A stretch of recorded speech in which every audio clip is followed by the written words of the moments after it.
ഇന്നത്തെ വീഡിയോയിൽ നമ്മൾ നോക്കാൻ പോകുന്നത് മുളപ്പിച്ച ധാന്യങ്ങൾ കൊണ്ട് ഒരു അടിപൊളി ദോശയാണ്. വളരെ ഹെൽത്തി ആയിട്ടുള്ള ഒരു ദോശയാണ്. പ്രത്യേകിച്ചും കൊച്ചുകുട്ടികൾക്ക് ഈ ഒരു ദോശ നന്നായിട്ട് ഇഷ്ടപ്പെടും. അപ്പോൾ എങ്ങനെ ഉണ്ടാക്കണം നമുക്കൊന്ന് നോക്കാം. ചെറുപയർ, വൻപയർ, പച്ചക്കടല, പച്ചപ്പട്ടാണി, മുതിര, അതുപോലെ തന്നെ തുവരയ്ക്ക എന്നിവ മുളപ്പിച്ചത് ഉപ്പ് ചേർത്ത് വേവിച്ചിട്ടുള്ളതാണിത്. ഇതിപ്പോൾ സാദാ ദോശമാവ് ഉപ്പ് ചേർത്ത് വെച്ചിട്ടുള്ളതാണ്.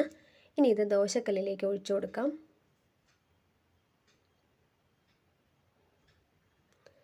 ദോശയ്ക്ക് എത്ര വട്ടം വേണമെന്നുള്ളതൊക്കെ നിങ്ങളുടെ ഇഷ്ടമാണ്.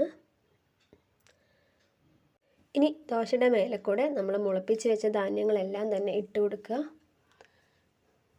എല്ലാ ഭാഗത്തും ഇട്ടതിന് ശേഷം ഒരു സ്പൂണ് കൊണ്ടോ അല്ലെങ്കിൽ ഒരു ചട്ടകം കൊണ്ടോ ജസ്റ്റ് ഒന്ന് ഇതുപോലെ പ്രസ് ചെയ്ത് കൊടുക്കുക.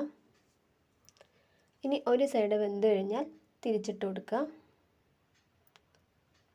ഇതിപ്പോൾ രണ്ട് സൈഡും വെന്തിട്ടുണ്ട്. ഇനി നമുക്ക് ഒരു പ്ലേറ്റിലേക്ക് മാറ്റാം. ഇത്രയേ ഉള്ളൂ നമ്മുടെ ധാന്യങ്ങൾ കൊണ്ടുള്ള ദോശ.